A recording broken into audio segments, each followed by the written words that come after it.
ചന്ദനത്തിന്റെ മണവും വെടിയൊച്ചയുടെ ഭീകരതയും ദക്ഷിണേന്ത്യയിലെ കാടുകളിൽ നിന്നും ഇന്നും മാഞ്ഞുപോയിട്ടില്ല. കാരണം വീരപ്പൻ എന്ന ഒരൊറ്റ പേരുമതി ഒരു കാലത്ത് തമിഴ്നാടിന്റെയും കർണാടകയുടെയും അതിർത്തിക്കാടുകൾ വിറങ്ങലിച്ചു നിന്ന ആ ഇരുണ്ട കാലഘട്ടം ഓർത്തെടുക്കാൻ.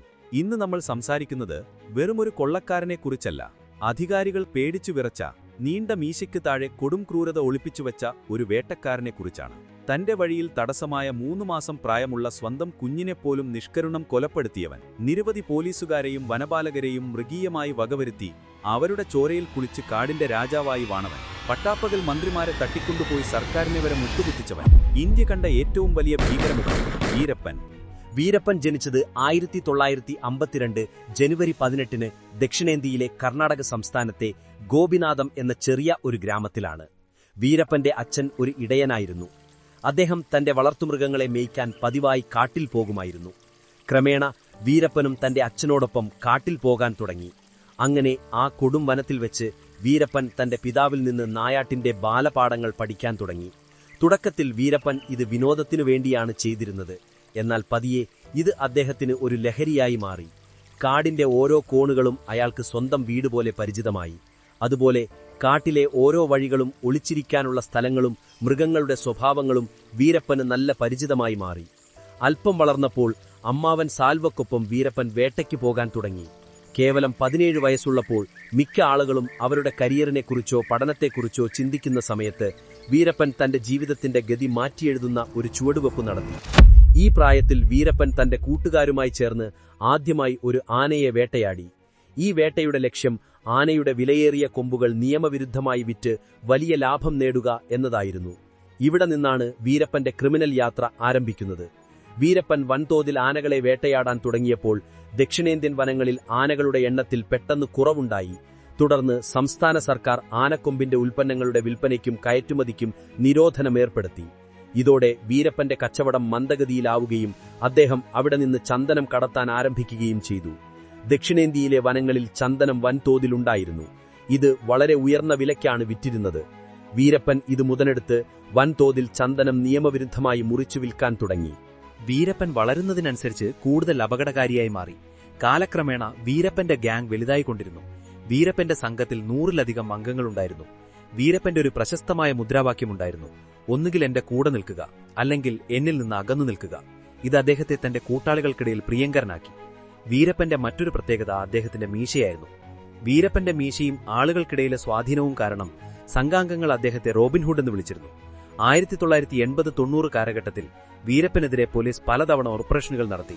ഓരോ തവണയും പോലീസ് ഇയാളെ പിടികൂടാനെടുക്കുമ്പോൾ അയാൾ ആ കൊടും വനങ്ങളിലെ അജ്ഞാത വഴികളിലൂടെ അപ്രത്യക്ഷനാകും. അങ്ങനെയിരിക്കെ ഒരിക്കൽ വീരപ്പനും കൂട്ടാളികളും കാട്ടിൽ ഒരു ആനയെ വേട്ടയാടാൻ ശ്രമിക്കുകയായിരുന്നു. ഇതറിഞ്ഞ ഫോറസ്റ്റ് ഗാർഡുകൾ അവരെ തടയാൻ ശ്രമിച്ചപ്പോൾ വീരപ്പനും സംഘവും അവരുടെ AK-47 ഉപയോഗിച്ച് അവരെ ആക്രമിച്ചു. ഈ ആക്രമണത്തിൽ ഒരു ഫോറസ്റ്റ് ഗാർഡിന് ജീവൻ നഷ്ടപ്പെട്ടു.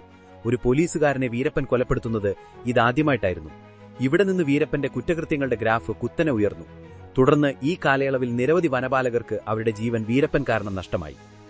വീരപ്പന്റെ ഒരു പ്രത്യേകത അയാൾ എപ്പോഴും സ്ത്രീകളുമായി അകലം പാലിച്ചിരുന്നു എന്നതാണ്. സ്ത്രീകൾ കാരണം താൻ കുഴപ്പത്തിൽ അകപ്പെട്ടേക്കാമെന്ന് വീരപ്പൻ വിശ്വസിച്ചിരുന്നു. എന്നാൽ നെരൂപൂർ എന്ന ഗ്രാമത്തിൽ വെച്ച് മുത്തുലക്ഷ്മി എന്ന പെൺകുട്ടിയെ കണ്ടുമുട്ടിയപ്പോൾ സ്ത്രീകളെക്കുറിച്ചുള്ള വീരപ്പന്റെ ധാരണ മാറി. വീരപ്പൻ മുത്തുലക്ഷ്മിയുമായി പ്രണയത്തിലാവുകയും അവളെ കാണാൻ അവളുടെ ഗ്രാമത്തിലേക്ക് പതിവായി പോകാനും തുടങ്ങി. ക്രമേണ മുത്തുലക്ഷ്മിയും വീരപ്പനെ ഇഷ്ടപ്പെടാൻ തുടങ്ങി. എങ്കിലും മുത്തുലക്ഷ്മിയുടെ മാതാപിതാക്കൾ ഈ ബന്ധത്തിനെതിരായിരുന്നു. അതുകൊണ്ടുതന്നെ മുത്തുലക്ഷ്മിയും വീരപ്പനും ഓടിപ്പോയി കാട്ടിലെ ഒരു ക്ഷേത്രത്തിൽ വെച്ച് രഹസ്യമായി വിവാഹം കഴിച്ചു. അങ്ങനെ മുത്തുലക്ഷ്മി ഗർഭിണിയായി. 8-ാം മാസമായപ്പോൾ അവൾ തന്റെ മാതാപിതാക്കളുടെ അടുത്തേക്ക് നെരൂപൂരിലേക്ക് മടങ്ങി. അതേസമയം സ്പെഷ്യൽ ടാസ്ക് ഫോഴ്സ് നേരത്തെ തന്നെ വീരപ്പനെ തിരയുകയായിരുന്നു. നെരൂപൂരിൽ മുത്തുലക്ഷ്മി വന്ന വിവരം ലഭിച്ചപ്പോൾ അവർ അവളിൽ കനത്ത നിരീക്ഷണം ഏർപ്പെടുത്തി. ഇതിനിടയിൽ നെരൂപൂരിൽ വെച്ച് മുത്തുലക്ഷ്മി ഒരു പെൺകുഞ്ഞിന് ജന്മം നൽകി. കുഞ്ഞിന് വിദ്യരാണി എന്ന് പേരിട്ടു. തുടർന്ന് കുറച്ചു മാസങ്ങൾക്ക് ശേഷം തിരികെ എത്തിയ മുത്തുലക്ഷ്മി കാട്ടിൽ വെച്ച് 92-ൽ തന്റെ 2ാമത്തെ മകൾ പ്രഭയ്ക്കും 93-ൽ 3ാമത്തെ മകൾക്കും ജന്മം നൽകി. ഇതിനിടെ STF വീരപ്പനെ തിരഞ്ഞ് കാടിന്റെ മുക്കിലും മൂലയിലും അരിച്ചുവിറുക്കി. 3ാമത്തെ കുഞ്ഞ് ജനിച്ച ശേഷം വീരപ്പനും കുടുംബവും കൂടുതൽ ജാഗരൂകരായി. അവർ കാടിന്റെ രഹസ്യഭാഗങ്ങളിൽ ഒളിച്ചു താമസിച്ചു. പോലീസിൽ നിന്ന് രക്ഷപ്പെടാൻ പതിവായി സ്ഥലം മാറ്റി. ഏതാനും മാസങ്ങൾ മാത്രം പ്രായമുള്ളതും എപ്പോഴും കരയുന്നതുമായ തന്റെ 3ാമത്തെ കുഞ്ഞ് തനിക്ക് വലിയ അപകടമുണ്ടാക്കുമെന്ന് വീരപ്പന് തോന്നി. കുഞ്ഞിന്റെ കരച്ചിൽ കേട്ട് പോലീസിനെ എപ്പോൾ വേണമെങ്കിലും തന്റെ സ്ഥാനം കണ്ടെത്താൻ കഴിയുമെന്ന് വീരപ്പൻ ഭയപ്പെട്ടു. അതിനാൽ പോലീസിൽ നിന്ന് രക്ഷപ്പെടാൻ തന്റെ മൂന്നാമത്തെ കുഞ്ഞിനെ കൊല്ലേണ്ടിവരുമെന്ന് അദ്ദേഹം ഭാര്യയുടെയും കൂട്ടാളികളുടെയും മുന്നിൽ വെച്ച് തീരുമാനമറിയിച്ചു.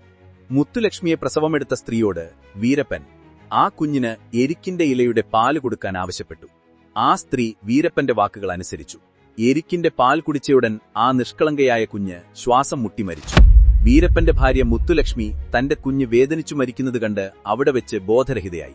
ഇതിനുശേഷവും വീരപ്പൻ തന്റെ കള്ളക്കടത്തും കൊലപാതകങ്ങളും തുടർന്നുകൊണ്ടിരുന്നു. അങ്ങനെയിരിക്കെ 92ന്റെ തുടക്കത്തിൽ ഇൻസ്പെക്ടർ ഹരികൃഷ്ണയെയും സബ് ഇൻസ്പെക്ടർ ഷക്കീൽ അഹമ്മദിനെയും വീരപ്പന്റെ ക്രിമിനൽ ശൃംഖല തകർക്കാൻ നിയമിക്കപ്പെട്ടു. ഹരികൃഷ്ണ വീരപ്പന്റെ ഗ്യാങ്ങിൽ നുഴഞ്ഞുകയറി വീരപ്പന്റെ പ്ലാനുകളെ വലിയ അളവിൽ തടസ്സപ്പെടുത്തി. മാത്രമല്ല, ഷക്കീൽ അഹമ്മദ് വീരപ്പന്റെ പ്രധാന സഹായിയായിരുന്ന ഗുരുനാഥനെ അറസ്റ്റ് ചെയ്തു. എന്നിരുന്നാലും ഗുരുനാഥന്റെ അറസ്റ്റിന് പ്രതികാരമായി 3 മാസത്തിനു ശേഷം വീരപ്പൻ റാംപുര പോലീസ് സ്റ്റേഷനിൽ ആക്രമണം നടത്തി നിരവധി പോലീസുകാരെ കൊലപ്പെടുത്തി.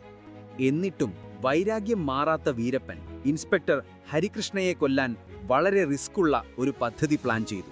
അതായത്, തന്റെ ഗ്യാങ്ങിലുള്ളൊരാൾ ആനക്കൊമ്പ് വിൽക്കാൻ പോകുന്നുണ്ടെന്ന് വീരപ്പൻ കാടിന് സമീപമുള്ള പ്രദേശങ്ങളിൽ വാർത്ത പ്രചരിപ്പിച്ചു. ഈ വിവരമറിഞ്ഞ ഹരികൃഷ്ണ ആനക്കൊമ്പ് വിൽക്കുന്ന വീരപ്പന്റെ കൂട്ടാളിയെ പിടികൂടിയാൽ അതുവഴി വീരപ്പന്റെ അടുത്തെത്താൻ കഴിയുമെന്ന് കരുതി. അതിനാൽ ഹരികൃഷ്ണ ഒരു വ്യാപാരിയുടെ വേഷത്തിൽ വീരപ്പന്റെ കൂട്ടാളിയെ കാണാൻ പോയി. സത്യത്തിൽ താൻ വീരപ്പനൊരുക്കിയ കെണിയിലാണ് വീഴാൻ പോകുന്നതെന്ന് ഹരികൃഷ്ണ അറിഞ്ഞില്ല.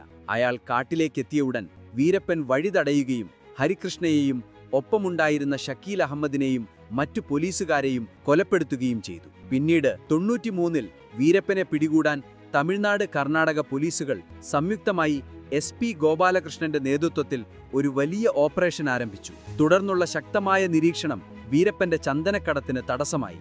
ഇതിൽ ക്ഷുഭിതനായ വീരപ്പൻ 93 ഏപ്രിൽ 9-ന് തമിഴ്നാട്ടിലെ കോലാപൂരിൽ പോസ്റ്ററുകൾ ഒട്ടിച്ചുകൊണ്ട് ഗോപാലകൃഷ്ണനെ പരസ്യമായി വെല്ലുവിളിച്ചു. വെല്ലുവിളി ഏറ്റെടുത്ത അദ്ദേഹം നിരവധി പോലീസുകാരും ഫോറസ്റ്റ് ഗാർഡുകളും അടങ്ങുന്ന സംഘവുമായി കാട്ടിലേക്ക് തിരിച്ചു. കൈക്കൂലി വാങ്ങിയ ചില പോലീസുകാർ വഴി ഈ വിവരം നേരത്തെ അറിഞ്ഞ വീരപ്പൻ അദ്ദേഹത്തെ ഇല്ലാതാക്കാൻ ഒരു പ്ലാൻ തയ്യാറാക്കി. പ്ലാൻ പ്രകാരം പോലീസിന്റെ സംഘം കാട്ടിലെ പാലാർ പാലം കടക്കുമ്പോൾ വീരപ്പന്റെ സംഘാംഗം സൈമൺ പാലത്തിൽ നേരത്തെ ഘടിപ്പിച്ചിരുന്ന ബോംബുകൾ ഉപയോഗിച്ച് ഒരു വൻ സ്ഫോടനം നടത്തി. ഈ സ്ഫോടനത്തിൽ 22 പോലീസുകാർക്ക് ജീവൻ നഷ്ടപ്പെടുകയും SP ഗോപാലകൃഷ്ണന് ഗുരുതരമായി പരിക്കേൽക്കുകയും ചെയ്തു. ഈ സ്ഫോടനത്തിന് ശേഷം വീരപ്പൻ പോലീസിന് ഒരു സന്ദേശവും അയച്ചു. തന്നെ പിടിക്കാൻ ശ്രമിക്കുന്ന ഏതുദ്യോഗസ്ഥനും ഇതായിരിക്കും ഗതി. വീരപ്പന്റെ ഏറ്റവും ഉയർന്ന തലത്തിലുള്ള കുറ്റകൃത്യം കന്നഡ സിനിമയിലെ പ്രശസ്ത നടൻ രാജ്കുമാറിനെ തട്ടിക്കൊണ്ടുപോയതായിരുന്നു. 2000 ജൂലൈ 30-ന് വീരപ്പനും കൂട്ടാളികളും തമിഴ്കാട്ടിലെ ഗോപാലസ്വാമി ബെട്ടയിലെ രാജ്കുമാറിന്റെ ഫാം ഹൌസിൽ അദ്ദേഹം പുതിയ വീടിന്റെ ഉദ്ഘാടന ചടങ്ങിൽ പങ്കെടുക്കാൻ വന്നപ്പോൾ ആക്രമിച്ചു. രാജ്കുമാറിനൊപ്പം 3 പേരെയും വീരപ്പൻ ബന്ദികളാക്കി. ഇവരെ വിട്ടയക്കുന്നതിന് പകരമായി അദ്ദേഹം സർക്കാരിനോട് പണം ആവശ്യപ്പെട്ടു. രാജ്കുമാറിനെ 108 ദിവസമാണ് വീരപ്പൻ ബന്ദിയാക്കി വെച്ചത്. ഒടുവിൽ കർണാടക സർക്കാരും രാജ്കുമാറിന്റെ കുടുംബാംഗങ്ങളും വീരപ്പനുമായി സംസാരിച്ചതിനു ശേഷമാണ് രാജ്കുമാരനെയും കൂട്ടാളികളെയും വീരപ്പൻ വിട്ടയച്ചത്. വീരപ്പൻ ഇവിടെയും നിർത്തിയില്ല. 2002 ഓഗസ്റ്റ് 24-ന് കർണാടക സർക്കാരിലെ കാർഷിക വിപണന മന്ത്രിയായിരുന്ന H. നാഗപ്പയെ ചാമരാജ് നഗറിൽ നിന്ന് തട്ടിക്കൊണ്ടുപോയി. ചന്ദനം കടത്തുന്നതിനും മറ്റു വനമാഫിയകൾക്കുമെതിരെ നാഗപ്പ ശബ്ദമുയർത്തിയിരുന്നു. അത് വീരപ്പനെ അദ്ദേഹത്തോട് ദേഷ്യത്തിലാക്കി. നാഗപ്പ വീട്ടിലായിരുന്നപ്പോഴാണ് വീരപ്പനും സംഘവും അദ്ദേഹത്തെ ആക്രമിച്ച് കാട്ടിലേക്ക് കൊണ്ടുപോയത്. നാഗപ്പയെ വിട്ടയക്കുന്നതിനു പകരമായി സർക്കാരിനോട് മോചനദ്രവ്യവും തന്റെ സംഘാംഗങ്ങളെ വിട്ടയക്കണമെന്നും വീരപ്പൻ ആവശ്യപ്പെട്ടു. ശേഷം സർക്കാരും വീരപ്പനുമായുള്ള ചർച്ചകൾ പരാജയപ്പെട്ടു. വീരപ്പന്റെ ആവശ്യങ്ങൾ അംഗീകരിക്കാൻ കർണാടക സർക്കാർ വിസമ്മതിച്ചു. ഒടുവിൽ തട്ടിക്കൊണ്ടുപോയതിന് ഏകദേശം 100 ദിവസങ്ങൾക്ക് ശേഷം ഡിസംബർ 8-ന് നാഗപ്പയുടെ മൃതദേഹം തമിഴ്നാട്ടിലെ വനങ്ങളിൽ കണ്ടെത്തി. അദ്ദേഹത്തിന്റെ ശരീരത്തിൽ വെടിയേറ്റ പാടുകളുണ്ടായിരുന്നു. നാഗപ്പയുടെ മരണം കർണാടക സർക്കാരിനെ പൂർണ്ണമായും ഞെട്ടിച്ചു. വീരപ്പൻ മോസ്റ്റ് വാണ്ടഡ് ക്രിമിനലുകളുടെ പട്ടികയിൽ ഇടം നേടി. കാരണം വീരപ്പന്റെ കൈകൾ ഇപ്പോൾ വലിയ രാഷ്ട്രീയ നേതാക്കളിലേക്ക് വരെ എത്തിയിരുന്നു. അതിനാൽ വീരപ്പനെ ഇല്ലാതാക്കേണ്ടത് പോലീസിന് അഭിമാന പ്രശ്നമായിരുന്നു. നാഗപ്പയുടെ മരണശേഷം പോലീസ് ഉദ്യോഗസ്ഥർ ഒരുമിച്ചൊരു വലിയ നീക്കം നടത്തി. ഇത്തവണ വീരപ്പനെ പിടികൂടാൻ അവർ വീരപ്പന്റെ ദൗർബല്യങ്ങളിൽ ശ്രദ്ധ കേന്ദ്രീകരിക്കാൻ തുടങ്ങി. വീരപ്പനെ കാട്ടിൽ വെച്ചല്ല, മറിച്ച് കാടിന് പുറത്തുവെച്ചു കൊല്ലാനാണ് അവർ പദ്ധതിയിട്ടത്. അങ്ങനെ 2004-ൽ തമിഴ്നാട് സ്പെഷ്യൽ ടാസ്ക് ഫോഴ്സ് മേധാവി K. വിജയകുമാറിന്റെ കീഴിൽ ഈ രഹസ്യ ഓപ്പറേഷൻ തുടങ്ങി. ആധുനിക സാങ്കേതിക വിദ്യ, പ്രാദേശിക ഇൻഫോർമർമാരുടെ സഹായം, വനത്തിൽ താമസിക്കുന്ന ഗ്രാമീണർ എന്നിവരെ ഈ ഓപ്പറേഷനിൽ ഉൾപ്പെടുത്തി. വീരപ്പന്റെ സംഘത്തിൽ അവർ തങ്ങളുടെ ചില ആളുകളെ തിരുകി കയറ്റി. ഒടുവിൽ ദിവസങ്ങൾ നീണ്ട കാത്തിരിപ്പിനു ശേഷം ഒരു ചാരൻ പോലീസിന് വിവരം നൽകി. വീരപ്പനും കൂട്ടാളികളും സത്യമംഗലം കാടുകളിൽ, അതായത് തമിഴ്നാട് കർണാടക അതിർത്തിയിൽ സജീവമാണ് എന്നതായിരുന്നു ആ വിവരം. വീരപ്പന്റെ ആരോഗ്യം പെട്ടെന്ന് മോശമായെന്നും അദ്ദേഹത്തിന്റെ കണ്ണുകൾക്ക് ഗുരുതരമായ അണുബാധയുണ്ടായെന്നും പോലീസിന് അറിയാൻ കഴിഞ്ഞു. സ്പെഷ്യൽ ടാസ്ക് ഫോഴ്സ് തങ്ങളുടെ ചാരനിൽ നിന്ന് കൂടുതൽ വിവരങ്ങൾ ശേഖരിച്ചപ്പോൾ വീരപ്പന് തിമിരം ബാധിച്ചെന്നും കാഴ്ച വ്യക്തമല്ലെന്നും കണ്ടെത്തി. വീരപ്പൻ എത്രയും വേഗം തിമിരത്തിന് ചികിത്സ തേടാൻ ആഗ്രഹിച്ചിരുന്നു. കുറച്ചു ദിവസങ്ങൾക്കുള്ളിൽ കാടിനു പുറത്തുള്ള സേലം ആശുപത്രിയിൽ പോകാൻ വീരപ്പൻ പദ്ധതിയിട്ടിരുന്നു. വീരപ്പനെ പിടികൂടാൻ STFന് ലഭിച്ച ഏറ്റവും വലിയ അവസരമായിരുന്നു ഇത്. വീരപ്പൻ കുറച്ചു ദിവസങ്ങൾക്കുള്ളിൽ കാടിനു പുറത്തു വരുമെന്ന കൃത്യമായ വിവരം STFന് ലഭിച്ചപ്പോൾ STF മേധാവി വിജയകുമാർ അദ്ദേഹത്തെ പിടികൂടാൻ ഒരു പ്രത്യേക ഓപ്പറേഷൻ ആരംഭിച്ചു. അതിന് ഓപ്പറേഷൻ കൊക്കൂൺ എന്നു പേരിട്ടു. കൊക്കൂൺ എന്നാൽ വീരപ്പനെ 4 ചുറ്റിൽ നിന്നും വളഞ്ഞ് രക്ഷപ്പെടാൻ കഴിയാത്ത ഒരു കെണി ഒരുക്കുക എന്നതായിരുന്നു അർത്ഥമാക്കിയത്. പോലീസിന്റെ കണ്ണിൽ നിന്ന് രക്ഷപ്പെടാൻ വീരപ്പൻ ഒരു ആംബുലൻസിൽ കയറി സേലം ആശുപത്രിയിലേക്ക് പോകാൻ തീരുമാനിച്ചു. അതുവഴി ആർക്കും വീരപ്പനാണ് അതെന്ന് സംശയം തോന്നില്ല എന്ന് വീരപ്പനും സംഘവും കരുതി. STF ഈ വിവരമറിഞ്ഞപ്പോൾ അവരൊരു വ്യാജ ആംബുലൻസ് തയ്യാറാക്കി. തങ്ങളുടെ ചാരന്റെ സഹായത്തോടെ പൂർണ്ണമായും സുരക്ഷിതമായ ഒരു ആംബുലൻസ് ഡ്രൈവറെ ചാരന് അറിയാമെന്ന് വീരപ്പനെ അറിയിച്ചു. ഈ കഥയിലെ ട്വിസ്റ്റ് എന്തെന്നാൽ ഈ ആംബുലൻസിന്റെ ഡ്രൈവർമാർ STFന്റെ തന്നെ ജവാന്മാരായിരുന്നു. 2004 ഒക്ടോബർ 18 വീരപ്പനും തന്റെ 3 കൂട്ടാളികളായ ചന്ദ്രൻ, ഗോവിന്ദൻ, ശിവരാജ് എന്നിവരും STFന്റെ വ്യാജ ആംബുലൻസിൽ കയറി. ആംബുലൻസ് കാടിനു പുറത്തിറങ്ങിയ ഉടൻ STF അവരുടെ പദ്ധതി നടപ്പിലാക്കാൻ തുടങ്ങി. വീരപ്പനെ കാത്തിരിക്കുന്ന സേലം ആശുപത്രിയിലേക്കുള്ള വഴിയിലെ ഓരോ മുക്കിലും മൂലയിലും STF ജവാന്മാർ വളഞ്ഞു.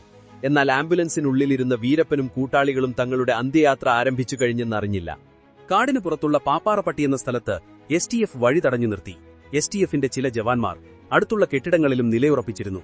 ആംബുലൻസ് പാപ്പാറപ്പട്ടിയിൽ എത്തിയ ഉടൻ അതിലുണ്ടായിരുന്ന STF ഡ്രൈവർമാർ ആംബുലൻസിൽ നിന്ന് ചാടി രക്ഷപ്പെട്ടു. ആംബുലൻസ് പെട്ടെന്ന് നിന്നപ്പോൾ വീരപ്പനും കൂട്ടാളികൾക്കും ആദ്യം എന്താണ് സംഭവിച്ചതെന്ന് മനസ്സിലായില്ല. ഗോവിന്ദൻ ആംബുലൻസിൽ നിന്ന് പുറത്തിറങ്ങി ചുറ്റും നോക്കിയപ്പോൾ STF ജവാന്മാരെ കണ്ട് തങ്ങൾ സ്പെഷ്യൽ ഫോഴ്സിന്റെ കെണിയിലകപ്പെട്ടുവെന്ന് അയാൾക്ക് മനസ്സിലായി. ടാസ്ക് ഫോഴ്സ് മേധാവി വിജയകുമാർ ആയുധങ്ങൾ ഉപേക്ഷിച്ച് കീഴടങ്ങാൻ വീരപ്പനോട് ആവശ്യപ്പെട്ടു. എന്നാൽ വീരപ്പനും കൂട്ടാളികൾക്കും കീഴടങ്ങാൻ സമ്മതമായിരുന്നില്ല. അവർ തങ്ങളുടെ AK-47 ഉപയോഗിച്ച് പോലീസിനെ ലക്ഷ്യമിടാൻ തുടങ്ങി. അതിനുശേഷം STF നടത്തിയ വെടിവെപ്പിൽ മിനിറ്റുകൾക്കുള്ളിൽ വീരപ്പനും 3 കൂട്ടാളികളും കൊല്ലപ്പെട്ടു. വീരപ്പന്റെ തലയിലും നെഞ്ചിലുമാണ് വെടിയേറ്റത്. തൽക്ഷണം തന്നെ വീരപ്പൻ മരിച്ചു. ഏകദേശം 20 വർഷക്കാലം പോലീസിനെ അക്ഷരാർത്ഥത്തിൽ വട്ടം ചുറ്റിച്ച കൊടുംകുറ്റവാളിയുടെ കഥ അങ്ങനെ അവിടെ അവസാനിച്ചു. ഈ ഓപ്പറേഷന്റെ ഏറ്റവും നല്ല കാര്യമെന്തെന്നാൽ ഇതിൽ ഒരു സാധാരണക്കാരനോ പോലീസുകാരനോ ജീവൻ നഷ്ടപ്പെട്ടില്ല എന്നതാണ്. ഇന്ത്യൻ പോലീസ് ചരിത്രത്തിലെ ഏറ്റവും വിജയകരമായ ഓപ്പറേഷനുകളിൽ ഒന്നായി ഇത് മാറി. ഓപ്പറേഷൻ കൊക്കൂൺ വീരപ്പന്റെ മരണകഥ മാത്രമല്ല, നിയമത്തിന്റെ വിജയത്തിന്റെയും അരാജകത്വത്തെ നിയന്ത്രിച്ചതിന്റെയും ഒരു ഉദാഹരണമായിരുന്നു. അപ്പോൾ സുഹൃത്തുക്കളെ, ഇതായിരുന്നു വീരപ്പന്റെ കഥ. നിങ്ങൾക്ക് ഈ കഥ ഇഷ്ടമായെങ്കിൽ ലൈക്ക്, ഷെയർ ചെയ്യാൻ മറക്കരുതേ. ചാനൽ സബ്സ്ക്രൈബ് ചെയ്തേക്കണേ. അടുത്ത വീഡിയോയിൽ കാണാം. പരക്കട്ടെ പ്രകാശം.